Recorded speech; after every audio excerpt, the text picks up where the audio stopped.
Medina দেখতে পারলাম না, মদিনা যাইতে পারিলাম না, মদিনা দেখতে পারলাম না।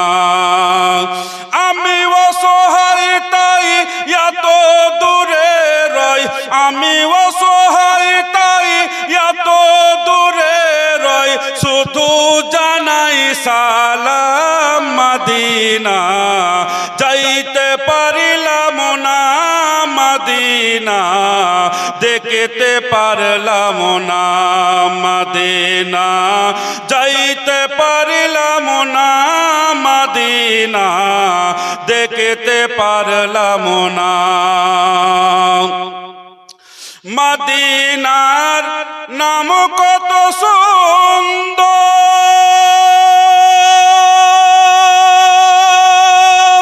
মদিনা কেড়েছে অন্তর। ওই মদিনার ধুলো বালি, ওই মদিনার ধুলো বালি মাখতে পারলাম না, মদিনা যাইতে পারলাম না, মদিনা দেখতে পারলাম না, মদিনা যাইতে পারলাম না, মদিনা দেখতে পারলাম না। আমি অসহায় তাই এত দূরে রই, আমি অসহায় তাই এত দূরে রই, শুধুই জানাই সালাম মদিনা যাইতে পারলাম না, মদিনা দেখতে পারলাম না, মদিনা যাইতে পারলাম না, মদিনা দেখতে পারলাম না। জোরে বলা যাবে না সুবহানাল্লাহ? মহব্বতে বলুন সুবহানাল্লাহ। আর একবার নবীর আশিক হয়ে জোরে বলুন সুবহানাল্লাহ। তারপরে কবি কি বলছে দেখুন, মদিনা যাইতে পারলাম না, মদিনা দেখতে পারলাম না। মদিনার নাম কত মধুর, মদিনা আর যে কত দূর। পাখির নাই ডানা থাকিলে, পাখির নাই ডানা থাকিলে উড়ে যেতাম মদিনা, মদিনা যাইতে পারলাম না, মদিনা দেখতে পারলাম না, মদিনা যাইতে পারলাম না, মদিনা দেখতে পারলাম না। আমি অসহায় তাই এত দূরে রই, আমি অসহায় তাই এত দূরে রই, শুধুই জানাই সালাম মদিনা যাইতে পারলাম না, মদিনা দেখতে পারলাম না, মদিনা যাইতে পারলাম না, মদিনা দেখতে পারলাম না। তো বলছিলাম যে সংসারে যদি সুখ আনতে হয়, শান্তি ফিরিয়ে আনতে হয়, সংসারে যদি বরকত নিতে হয়, তাহলে মা ফাতেমার চরিত্রের সঙ্গে আমার মা বোনেরাকে নিজের চরিত্রের মেল করতে হবে। তাহলে পুনরায় সংসারে সুখ ফিরে আসবে, শান্তি ফিরে আসবে, রহমত বর্ষিত হবে সংসারে, স্বামী স্ত্রীতে মধুর মিলন হবে। জোরে বলুন সুবহানাল্লাহ। কোনো দিন ঝামেলা হবে না। বিরাদর ইসলাম মুআজ্জাজ সামিন ইকরাম, তবে আমার নবী মুস্তাফা সাল্লাল্লাহু তাআলা আলাইহি ওয়াসাল্লাম কি আল্লাহর ফেরেশতা জিবরিল আমিন বললেন, হুজুর আপনাকে আল্লাহ রাব্বুল আলামিন 2 রাকাত নামাজ পড়তে বলেছে।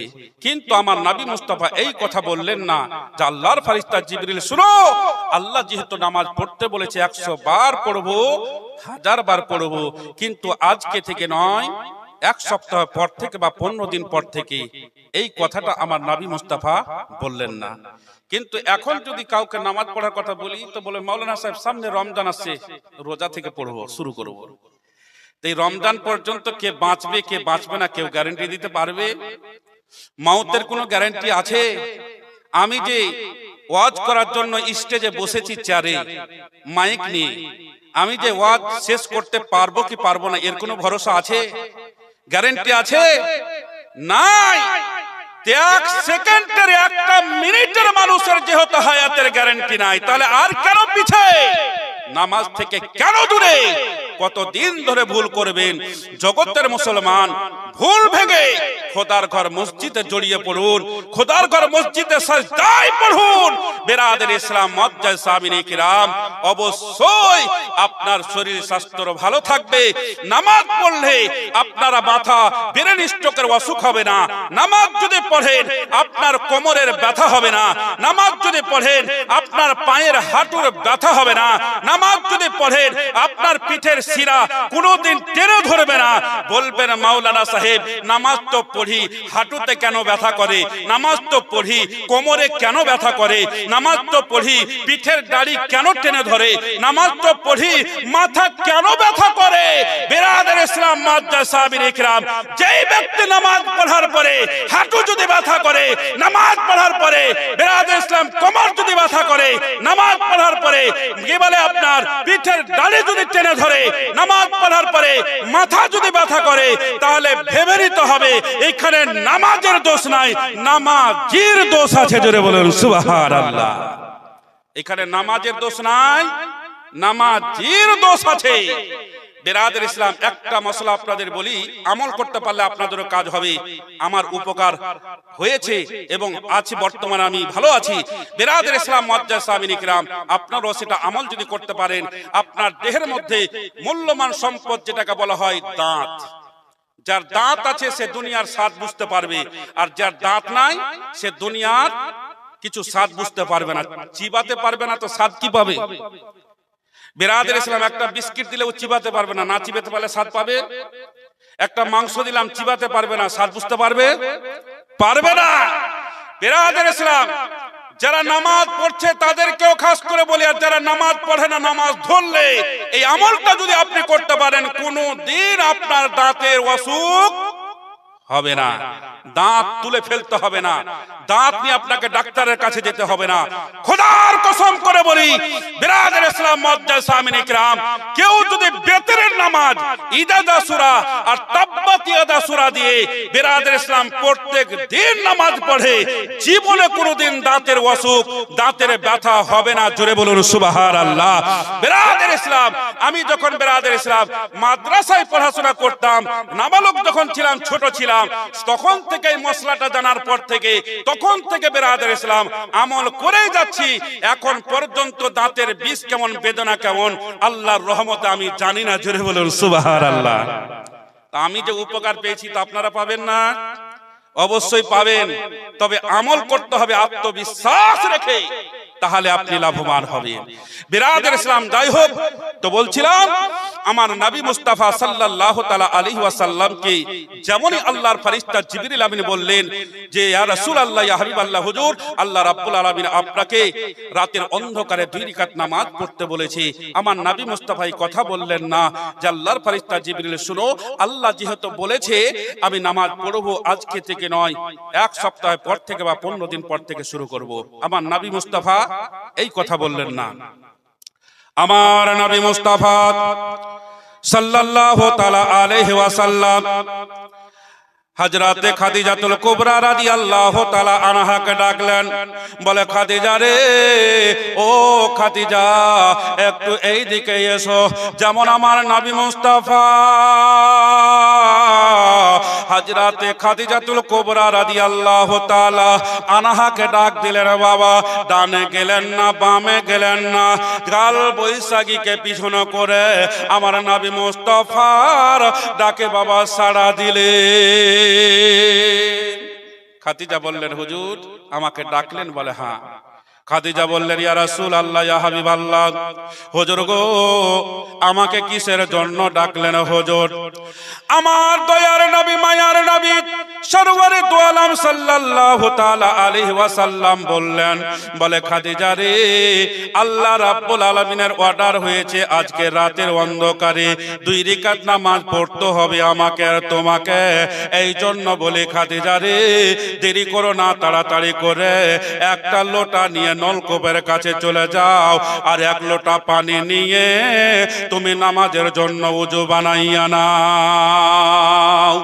যেমন আমার দয়ার নবী, মায়ার নবী সাল্লাল্লাহু তাআলা আলাইহি ওয়াসাল্লাম এই কথা বললেন, বাবা হযরতে খাদিজাতুল কুবরা রাদিয়াল্লাহু তাআলা আনহা দেরি করলেন না বাবা, একটা লোটা নিয়ে নলকূপের কাছে চলে গেল, 1 লোটা পানি চেপে বাবা একটা উঁচু জায়গাতে বসে যারা উযু করে নিলেন, উযু বানিয়ে নিলেন। উযু বানা যখন হয়ে গেল, আমার নবী মুস্তাফা বললেন, বলে খাদিজা রে, ওইখানে মুসাল্লা রাখা রয়েছে, ওটা মুসাল্লাতে তুমি নামাজের জন্য দাঁড়িয়ে যাও। নবী আমার যেমন বললেন, হযরতে মা খাদিজাতুল কুবরা রাদিয়াল্লাহু তাআলা আনহা ওইটা মুসাল্লা বিছায়া নামাজের জন্য বাবা দাঁড়িয়ে গেলেন। আর একটা মুসাল্লাতে আমার নবী মুস্তাফা নামাজের জন্য দাঁড়িয়ে গেলেন। এবার বাবা নামাজ শুরু হয়ে গেছে, পুরনো 1 রাকাত নামাজ পড়া হয়ে গেছে, 2য় রাকাতের জন্য দাঁড়িয়ে গেছে। কিন্তু আবু জেহেলের একটা মুরিদা, আবু জেহেলের দলের একটা মেয়ে মানুষ, আবু জেহেলের ভক্ত, আবু জেহেলের দলের একটা মেয়ে মানুষ ওই রাস্তা দিয়ে বাবা চলে যাচ্ছিল। আর আমার নবী মুস্তাফা আর মা খাদিজাতুল কুবরা রাদিয়াল্লাহু তাআলা আনহা নামাজ পড়েছে। ওই আবু জেহেলের মুরিদা বাবা দেখে নিল, আবু জেহেলের দলের লোক, আবু জেহেলের একটা দলের মেয়ে মানুষ আমার নবী মুস্তাফাকে, মা খাদিজাকে নামাজ পড়তে দেখে নিল। ও কোথায় নিজের কাজে যাচ্ছিল, নিজের কাজে আর গেল না, ওইখান থেকে ব্যাক হয়ে আবু জেহেলের কাছে চলে গেল। আবু জেহেলের কাছে গিয়ে বলে, হুজুর, বলে কি হলো রে? বলে হুজুর বসে বসে বসে আছেন, আপনার কি কোনো খেয়াল আছে, দুনিয়ার কোনো খবর আছে? বলে কেন রে, কি হলো? কোথাও মার্ডার করে দিয়েছে না, ঝামেলা না ঝগড়া হয়েছে? ওই আবু জেহেলের মুরিদা মেয়ে মানুষটা বলল, বলে হুজুর, আমি নিজের চোখে দেখে আসলাম আপনার ভাতিজা মুহাম্মদ সাল্লাল্লাহু তাআলা আলাইহি ওয়াসাল্লাম আজকে রাতের অন্ধকারে তার বিবি খাদিজাতুল কুবরা রাদিয়াল্লাহু তাআলা আনহাকে নিয়ে নামাজ পড়া শুরু করে দিয়েছি। আবু জেহেল বলছে, নামাজ?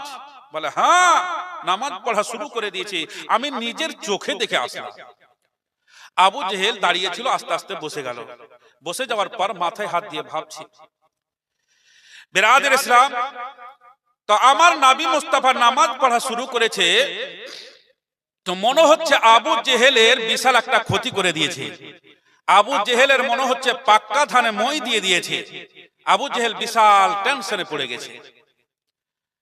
আবু জেহেল বসে বসে ভাবছে, চিন্তা করছে, আজকে আমার ভাতিজা মুহাম্মদ সাল্লাল্লাহু তাআলা আলাইহি ওয়াসাল্লাম নামাজ পড়া শুরু করেছে, নামাজ পড়েই তো দাঁড়িয়ে থাকবে না, আজকে নামাজ পড়া শুরু করেছে, কালকে থেকে মসজিদ বানাবে, তারপরে ইমাম থাকবে, তারপরে মসজিদ থাকবে, এই করে করে সারা দুনিয়াতে মসজিদ আর মসজিদ হয়ে যাবে, নামাজি আর নামাজি হয়ে যাবে, ভবিষ্যতে আমার ভাতিজার উজ্জ্বল হবে, আর আমি আবু জেহেল, আমার ভবিষ্যৎটা অন্ধকার হয়ে যাবে। তাই এখন থেকে কোনো বিধি ব্যবস্থা যদি না করা যায়, তাহলে আমার ভবিষ্যৎটা অন্ধকার হবে, আমার ভাতিজা মুহাম্মদ সাল্লাল্লাহু তাআলা আলাইহি ওয়াসাল্লামের ভবিষ্যৎটা উজ্জ্বল হবে। এই রকম বাবা চিন্তা ভাবনা করতে আরম্ভ করলো। চিন্তা ভাবনা করতে করতে এবার যেন সিদ্ধান্ত নিল, একটা মিটিং ডাকা হোক, মিটিং এর মধ্যে আলোচনা করতে হবে, একেবারে এমন আলোচনা করতে হবে বিরাদর ইসলাম মুআজ্জাজ সামিন ইকরাম, যে না থাকবে বাঁশ আর না বাজবে বাঁশি। এবার জগতের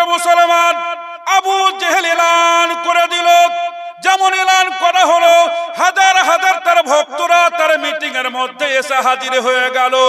আবু জেহেল মিটিং এর মধ্যে আলোচনা করছে, বলে আমার ভক্তরা শোন রে, এ আমার মুরিদেরা শোন রে। বলে কি হলো হুজুর? বলে আজকের মিটিংটা এই জন্যই ডাকা হয়েছে, আমার ভাতিজা মুহাম্মদ সাল্লাল্লাহু তাআলা আলাইহি ওয়াসাল্লাম নামাজ পড়া শুরু করে দিয়েছে, তাই নামাজ পড়ে তো আর বসে থাকবে না, আজকে নামাজ পড়া শুরু করেছে। কালকে থেকে মসজিদ বানাবে, তারপরে ইমাম থাকবে, তারপরে মসজিদ থাকবে, এমনি করে সারা দুনিয়াতে মসজিদ আর মসজিদ হয়ে যাবে, নামাজি আর নামাজি হয়ে যাবে। এখন থেকে বিধি ব্যবস্থা না করতে পারলে আমার ভবিষ্যৎটা অন্ধকার হবে, আর আমার ভাতিজার ভবিষ্যৎটা উজ্জ্বল হবে। এই জন্য মিটিংটা ডেকেছি। আচ্ছা বাবা, তোমাদের মধ্যে কেউ বলতে পারো, কেউ দায়িত্ব নিতে পারো, আমার ভাতিজা মুহাম্মদ সাল্লাল্লাহু তাআলা আলাইহি ওয়াসাল্লাম কি যদি মার্ডার করার দায়িত্ব নিতে পারো, তাহলে তাকে মোটা অঙ্কের যে দায়িত্ব নেবে তাকে মোটা অঙ্কের ইনাম দেওয়া হবে। এত মোটা অঙ্কের ইনাম দেওয়া হবে, সারা জনম বসে বসে খেলেও তার টাকা শেষ হবে না। আবু জেহেল বলল, বাবা, হাজার হাজার ভক্তরা সবাই কান খুলে শুনলো, কেউ যেন আমার নবী মুস্তাফাকে মার্ডার করার দায়িত্ব নিল না, কেউ যেন বাবা সাড়া দিল না। আবু জেহেল আবার চিৎকার করে বলছে, আচ্ছা তোমরা হাজার হাজার আমার ভক্তরা মিটিং এর মধ্যে হাজির আছো, আচ্ছা বাবা তোমাদের মধ্যে কেউ দায়িত্ব নিতে পারো, আমার ভাতিজা মুহাম্মদ সাল্লাল্লাহু তাআলা আলাইহি ওয়াসাল্লাম কি মার্ডার করার দায়িত্ব যদি নিতে পারো, মোটা অঙ্কের ইনাম দেব রে। আবু জেহেল বলল, বাবা কেউ দায়িত্ব নিল না, কেউ সাড়া দিল না। এবার তখন আবু জেহেল বলছে, একটু বড় করে টোপ দিতে হবে, না হলে এদের জবান খুলবে না, মুখটা খুলবে না, দায়িত্ব নেবে না। আবু জেহেল আবার চিৎকার করে করে বলছে, এ আমার ভক্তরা শোন, আমার ভাতিজা মুহাম্মদ সাল্লাল্লাহু তাআলা আলাইহি ওয়াসাল্লামকে যে মার্ডার করার দায়িত্ব নেবে তাকে মোটা অঙ্কের ইনাম দেব। শুধু তা নয়, আমার একমাত্র বেটি আছে, সুন্দরী বেটি, যার নাম হলো আউজারা। আমার বেটি আউজারার সঙ্গে বিয়ে দিয়ে আমি আবু জেহেল তার জামাই বানাবো। এবার বাবা একটা পাতলা দুবলা ছেলে, 20 থেকে 22 বছর বয়স হবে, ছেলেটা দায়িত্ব নিল। বলছে, হুজুর আমি দায়িত্ব নিলাম আপনার ভাতিজা মুহাম্মদ সাল্লাল্লাহু তাআলা আলাইহি ওয়াসাল্লামকে আমি মার্ডার করে দেব। আবু জেহেল বলছে, তুই দায়িত্ব কেন নিলি? হাজার হাজার আমার ভক্তরা আছে, কেউ দায়িত্ব নিল না, মুখের জবান খুলল না। তুই একটা পাতলা দুবলা ছেলে, 20 থেকে 22 বছর আন্দাজ করলাম তোমার বয়স হবে, কিন্তু তুমি কেন দায়িত্ব নিলে? ছেলেটা বলল, বলে হুজুর গো, মারতে গেলে মার খেতে হয়, আর মারতে গেলে মরতেও হয়, এই জন্য কেউ দায়িত্ব নিচ্ছে না। এখন যদি মারতে গিয়ে মা মরে যায়, তাহলে তার বিবি আছে, তার জন্য কাঁদবে, তার বিবি বাচ্চা আছে, ছেলে মেয়ে আছে, তার জন্য কাঁদবে, তার বাবা মা আছে, তার জন্য কাঁদবে, তার দাদা দাদি আছে, তার জন্য কাঁদবে। আর আমি যদি মারতে গিয়ে মরে যাই, আমার বিবি নাই যে আমার জন্য কাঁদবে, আমার ছেলে নাই মেয়ে নাই যে আমার জন্য কাঁদবে, আমার বাবা মা দুনিয়াতে বেঁচে নাই যে আমার জন্য কাঁদবে, আমার দাদা দাদি দুনিয়াতে নাই যে আমার জন্য কাঁদবে। এই জন্য আমি দায়িত্বটা নিলাম, মারতে গিয়ে যদি মরে যায় ঝামেলা সাফ হয়ে যাবে, আর যদি মার্ডার করে দিতে পারে বড় লোকের জামাই হব, পয়সাওয়ালা হয়ে যাব।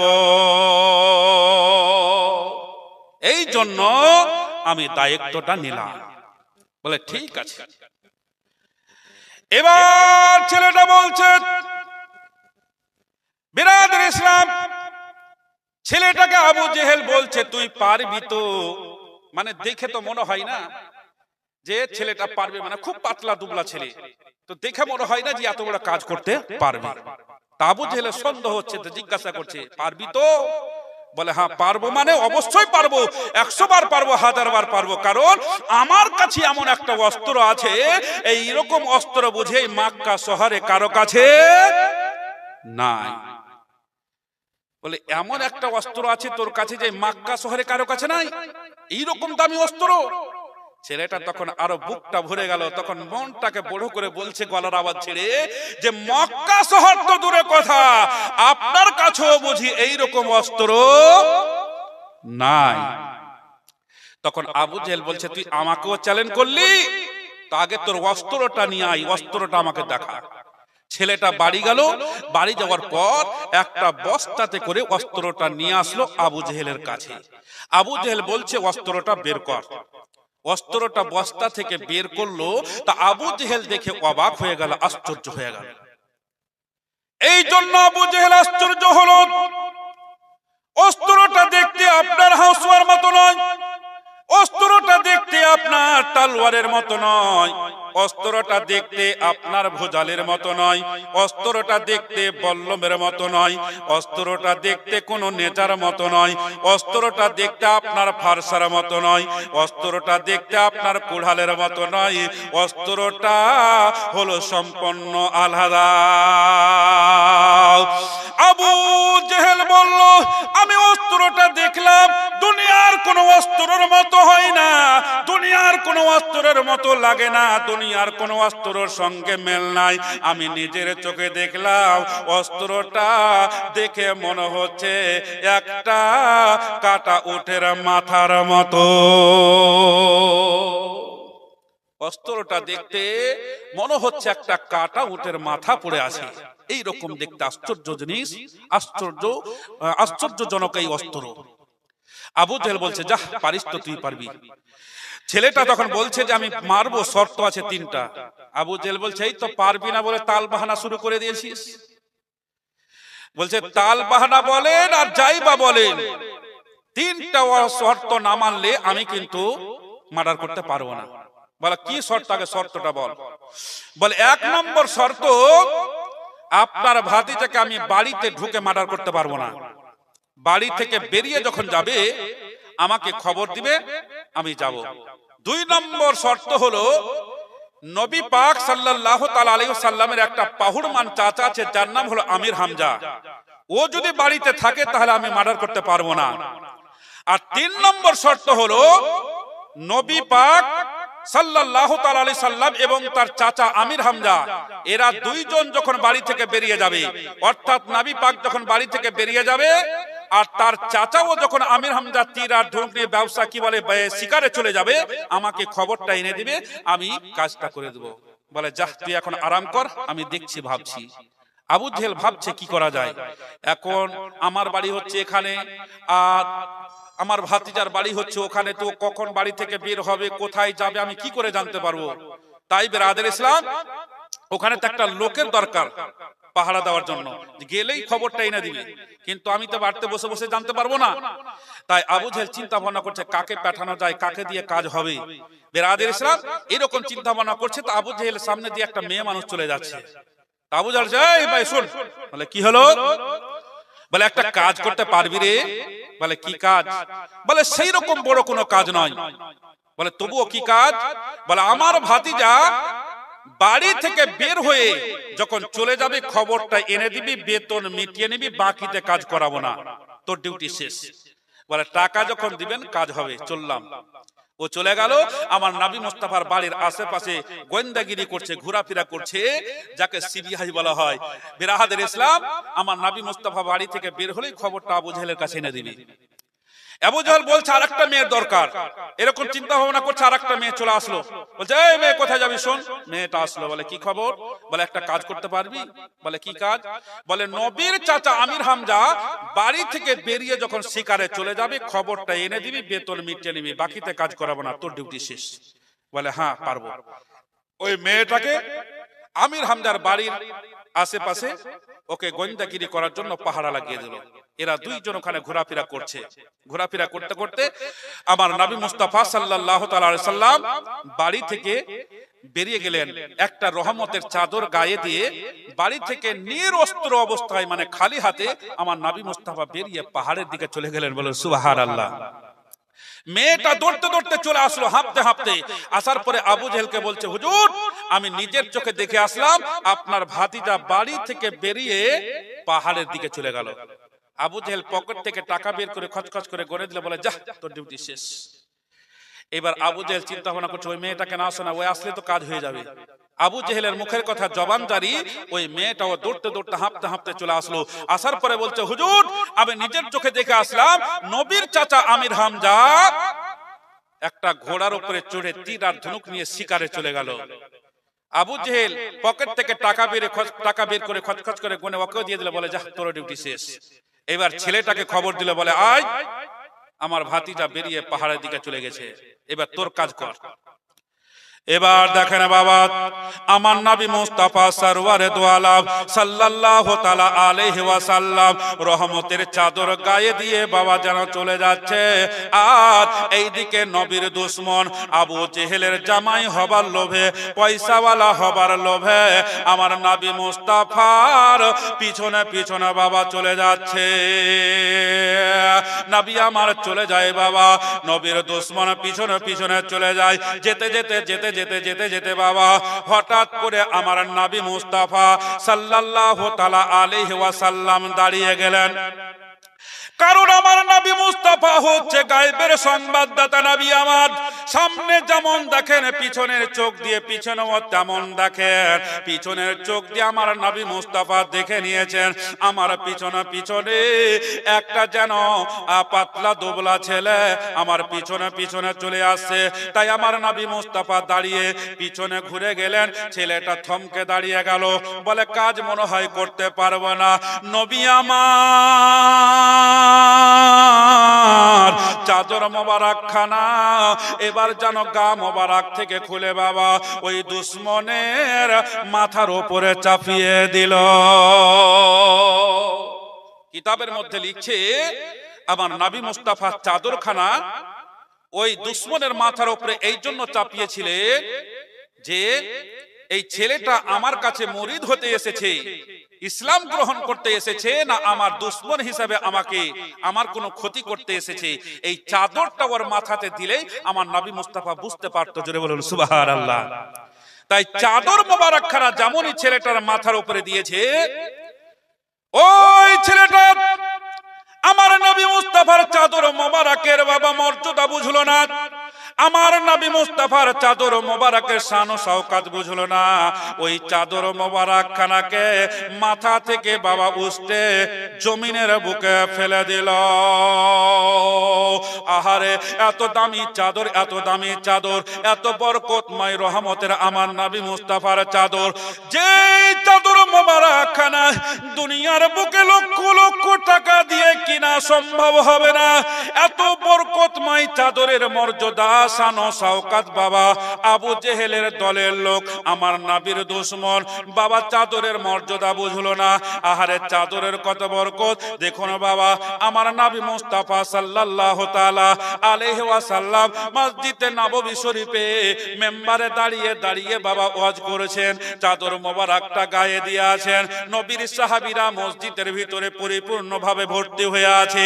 আমার নবী মুস্তাফা ওয়াজ করতে করতে ওয়াজের মধ্যে বাবা গায়ের উপর থেকে গা মোবারক থেকে চাদর মোবারক খানা খুলে নবীর সাহাবীর হাতে দিয়ে দিলেন। বলে বাবা রে, ও সাহাবীরা শোন বাবা শোন, এই চাদর মোবারক খানা নিয়ে একটু মসজিদে নববী শরীফের বাইরে চলে যা। আর যাওয়ার পরে দেখবে একটা বৃদ্ধা রমণী চলে আসে, একটা বৃদ্ধা মহিলা চলে আসে। ওই বৃদ্ধা রমণী ওই বৃদ্ধা মহিলাটাকে চাদরখানা বসার জন্য দিয়ে দিলাম, চাদরখানা বসার জন্য দিয়ে দিলাম। নবীর সাহাবীরা চোখগুলো বড় বড় করে আমার নবী মুস্তাফার দিকে সবাই তাকায় আছে। কেউ আমার নবী মুস্তাফাকে প্রশ্ন করতে পারে না, জিজ্ঞাসা করতে পারে না, হুজুর গো এত বরকতময় দামি চাদর আর একটা বৃদ্ধা রমণী বৃদ্ধা মহিলাকে বসার জন্য কেন দিচ্ছেন? বৃদ্ধা রমণী বৃদ্ধা মহিলাটাই বা কে আছে? কেউ বাবা প্রশ্ন করতে পারলো না, আমার নবী মুস্তাফাকে জিজ্ঞাসা করতে পারলো না। এবার বাবা চাদর মোবারক খানা নিয়ে বাবা মসজিদে নববী শরীফের বাইরে চলে গেলেন। দেখছে যেন বাবা হাঁটতে হাঁটতে ঝুলতে ঝুলতে বাবা চলে আসছে। আর যেমনই বাবা ওই বৃদ্ধ মহিলাটা বয়স্ক মেয়ে মানুষটা মসজিদে নববী শরীফের কাছাকাছি যখন চলে এসেছে, আমার নবী মুস্তাফার কথা অনুযায়ী ওই চাদর মোবারক খানা বাবা তার হাতে তুলে দিল, তার হাতে তুলে দিল। তুলে দেওয়ার পর ওই মেয়েটার চাদর নিয়ে বাবা চাদরে কি বসবে, ওই চাদর খানাকে নিয়ে চুম্বন দিল, গালে লাগালো, কপালে লাগালো, সিনাতে লাগালো, আদর সোহাগ করলো। করার পর আমার নবী মুস্তাফার চাদর মোবারক নবীর সাহাবীদের হাতে ফিরিয়ে দিল। জোরে বলুন সুবহানাল্লাহ। নবীর সাহাবীদের হাতে ফিরিয়ে দিল। এবার বাবা নবীর সাহাবীরা ওই চাদর মোবারক খানা নিয়ে আমার নবী মুস্তাফার হাত মোবারকে দিয়ে দিলেন। দিয়ে দেওয়ার পর নবীর সাহাবীরা প্রশ্ন করলেন, ইয়া রাসূলুল্লাহ, ইয়া হাবিবাল্লাহ, হুজুর গো বেয়াদবি হলে ক্ষমা করবেন হুজুর, পিতামাতা আপনার পদতলে করবেন হুজুর। ইয়া রাসূলুল্লাহ, ইয়া হাবিবাল্লাহ, হুজুর গো এত বরকতময় চাদর মোবারক খানা, এত দামি চাদর মোবারক খানা কেন ওই বয়স্ক মহিলাটাকে বৃদ্ধ রমণীটাকে বসার জন্য দিলেন? ওই বৃদ্ধ রমণী ওই বৃদ্ধা মহিলাটা বা কে ছিল? নবী আমার বললেন, সাহাবীরা রে, ওটা কোনো মক্কার মেয়ে মানুষ ছিল না, ইরাকের মেয়ে মানুষ ছিল না, নেপাল ভুটানের মেয়ে মানুষ ছিল না, পাকিস্তান আমেরিকানের মেয়ে মানুষ ছিল না, ওটা ছিল তায়েফ নগরের হালেমা। যে হালেমা আমাকে দীর্ঘ 2 বছর ধরে স্থানের দুধ পান করিয়েছে, লালন পালন করে মানুষ করিয়েছে, ওই দুধ মাতা হালেমাকে আমি সম্মান আর্থে নিজের চাদর মোবারক খানা দিব না তো তারে কি দেব রে? জগতের মুসলমান, নবী আমার এটাই বলতে চাইলেন, ও বাবা সাহাবায়ে কেরামেরা শোন রে, দুধ মাতাকে যদি এত সম্মান দে তাহলে নিজের জন্ম দুঃখিনী মাকে কত সম্মান দেওয়ার দরকার। নবী আমার এটাই বুঝাতে চাইলেন যে দুধ মাকে যদি এত সম্মান দিতে হয় তাহলে নিজের মাকে কত সম্মান দেওয়ার দরকার। জগতের মুসলমান, কিন্তু এখন বর্তমান যুগে বাবা নিজে 3 কথার বদলে নিজের বিবি পাইয়া বাবা বয়স্ক বাবা মায়ের কথা মানুষ ভুলে যায়। নিজের বিবির জন্য ঈদ পরবে বাবা 5,000 7,000 টাকার বাজার করবে, কোনো অসুবিধা হবে না, কিন্তু নিজের মায়ের জন্য 200 টাকার একটা বাবা কাপড় জুটে না। বেরাদের ইসলাম মুআজ্জাজ সামিন ইকরাম, জগতের মুসলমান, মা এমন একটা মূল্যবান সম্পদ, মা এমন একটা মূল্যবান রত্ন। জগতের মুসলমান, মা এমন একটা মূল্যবান রত্ন। মায়ের পেটে যখন আমরা ছিলাম বেরাদের ইসলাম, একবার পেটের ভিতরে নড়ে গেছি, মা মাজাটাকে কি বলে, মা কি বলে, মাজাটাকে টেহারা করে পেটটাকে ধরে মাটি ধরে বসে গেছে, ব্যথা সহ্য করতে পারে নাই। আস্তে আস্তে ব্যথা যখন কমে গেল, পরিবারের কাজে হাত দিল।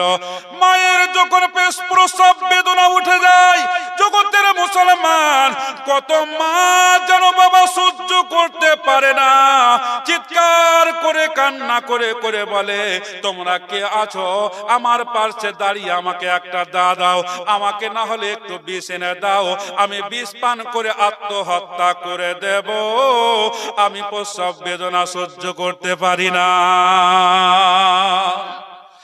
কত মা নিজের সন্তানকে জন্ম দিতে গিয়ে নিজের জীবন হারিয়েছে, হারায়নি? আমার নিজের চোখে দেখা কত মা নিজের সন্তানকে জন্ম দিতে গিয়ে নিজের জীবন হারিয়েছে। সন্তান দুনিয়াতে এখনো বেঁচে আছে, মা কবরে শায়িত। কিন্তু জগতের মুসলমান ওই সন্তানকে কত লালন পালন করে মানুষ করার পর ওই সন্তান বাবা নিজের মায়ের মর্যাদা বুঝে না। এই পুষ মাসের কনকনে শীতে ছোট যখন ছিলাম আমরা ডান দিকে প্রস্রাব করে দিয়েছি, মা বিছানাটা কাপড় দিয়ে শুকা করেছি, আবার যেন শুকা জায়গাতে শুয়েছে, আবার প্রস্রাব করে দিয়েছি। জগতের মুসলমান শুকা করার মতো কাপড় নাই, তাই আবার যেন বাম দিকে ঘুরিয়েছি, আবার প্রস্রাব করে দিয়েছে, আবার যেন বাবা শুকা করার মতো কোনো কাপড় নাই। জনম দুঃখিনী মা ছেলের মায়াতে ভিজা জায়গাতে শুয়ে নিজের সন্তানকে বুকের ওপরে রেখে সারা রাত কাটিয়েছে। জোরে বলুন সুবহানাল্লাহ। সারা রাত কাটিয়েছে যাতে করে আমার কলিজার টুকরা সন্তানের কোনো কষ্ট না হয়। বিরাদর ইসলাম, কোনো কষ্ট যেন না হয়। তারপরে বাবা মা দীর্ঘ 2 বছর ধরে নিজের স্থানের দুধ পান করালো। বিরাদর ইসলাম, নিজের হাতে পায়খানা পরিষ্কার করলো, পেশাব পরিষ্কার করলো। বিরাদর ইসলাম মুআজ্জাজ সামিনে কিরাম, তারপরে এবার দেখেন বাবা যখন বড় হয়ে গেল, উপযুক্ত হলো, বিয়ে দেওয়ার উপযুক্ত হলো, নিয়ম আছে বিয়ে দিতে হবে।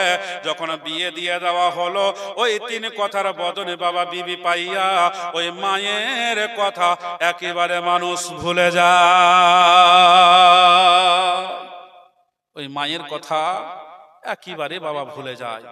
বিরাদর ইসলাম মুআজ্জাজ সামিনে কিরাম, মা, হায়রে মা, মায়ের একটা ফোঁটা দুধের দাম কত দাম। বিরাদর ইসলাম, মনে করেন যে মায়ের দুধের দেনাটা আমি শোধ করে দেব টাকা দিয়ে, পয়সা দিয়ে, আপনি ধনে ডুবিয়ে রাখেন, তবুও মায়ের একটা ফোঁটা দুধের দাম ঋণ আপনি শোধ করতে পারবেন না। ওটা তো থাক, আপনার গায়ের চামকে যদি কেটে মায়ের যদি জুতা বা পাপুচ যদি আপনি বানিয়ে দেন, তবুও মায়ের এক ফোঁটা দুধের দাম আপনি শোধ করতে পারবেন না। জোরে বলুন সুবহানাল্লাহ।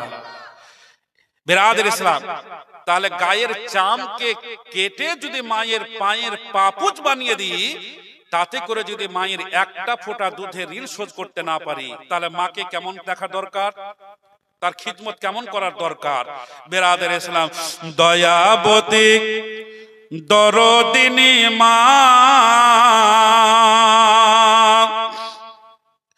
দয়াবতী দরদিনী মা, আমার মা, দয়াবতী দরদিনী মা। মায়ের এক ফোঁটা দুধের দাম কাটিয়া গায়ের চাম, মায়ের এক ফোঁটা দুধের দাম কাটিয়া গায়ের চাম। পাপুচ বানাইয়া দিলে, পাপুচ বানাইয়া দিলে সোজ হবে না। দয়াবতী দরদিনী মা, দয়াবতী দরদিনী মা, আমার মা, দয়াবতী দরদিনী মা।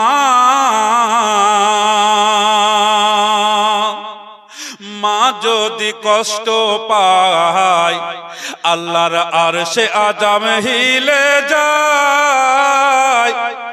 মাকে কষ্ট দিলে পারে খোদার জান্নাত ছুটে যায়। জোরে বলা যাবে না সুবহানাল্লাহ। মা যদি কষ্ট পায়, খোদার আরশে আযম হিলে যায়। মাকে কষ্ট দিলে পারে খোদার জান্নাত ছুটে যায়। ও ভাই, জান্নাত যদি পেতে চাও, মাকে রাজি করে নাও। জান্নাত যদি পেতে চাও, করে নাও, এ কথা বলেন আমার, এ কথা বলেন আমার শাহে মদিনা। দয়াবতী দরদিনী মা, দয়াবতী দরদিনী মা, আমার মা দয়াবতী দরদিনী মা। মায়ের এক ফোঁটা দুধের দাম কাটিয়া গায়ের চাও, মায়ের এক ফোঁটা দুধের দাম কাটিয়া গায়ের চাও। পাপোচ বানাইয়া দিলে, পাপোচ বানাইয়া দিলে সোজ হবে না। দয়াবতী দরদিনী মা, দয়াবতী দরদিনী মা, আমার মা দয়াবতী দরদিনী মা। ছেলে যখন কোথাও যায় মায়ের মনে শান্তি নাই, ছেলের কিছু হলে পারে মায়ের কলিজা ফেটে যায়। আহ, মা এমন একটা সম্পদ, মায়ের এমন দিল। ছেলে মাকে ভাত দেখ বানা দেখ, কিন্তু ছেলে যখন ছেলের যদি কিছু হয়ে যায় তাহলে ওই মায়েরই কলিজাটা ফাটবে। বেরাদের ইসলাম কবি বলছে, ছেলে যখন কোথাও যায় মায়ের মনে শান্তি নাই, ছেলের কিছু হলে পারে মায়ের কলিজা ফেটে যায়। আইরে খোকা কাছে আয়, আইরে সোনা কোলে আয়, আইরে খোকা কাছে আয়, আইরে সোনা কোলে আয়। মায়ের মতো এতই আপন, মায়ের মতো এতই আপন আর তো কেউ হবে না। দয়াবতী দরদিনী মা, দয়াবতী দরদিনী মা, আমার মা দয়াবতী দরদিনী মা। মায়ের এক ফোঁটা দুধের দাম কাটিয়া গায়ের চাও, মায়ের এক ফোঁটা দুধের দাম কাটিয়া গায়ের চাও। পাপোচ বানাইয়া দিলে, পাপোচ বানাইয়া দিলে সোজ হবে না। দয়াবতী দরদিনী মা, দয়াবতী দরদিনী মা, আমার মা দয়াবতী দরদিনী মা।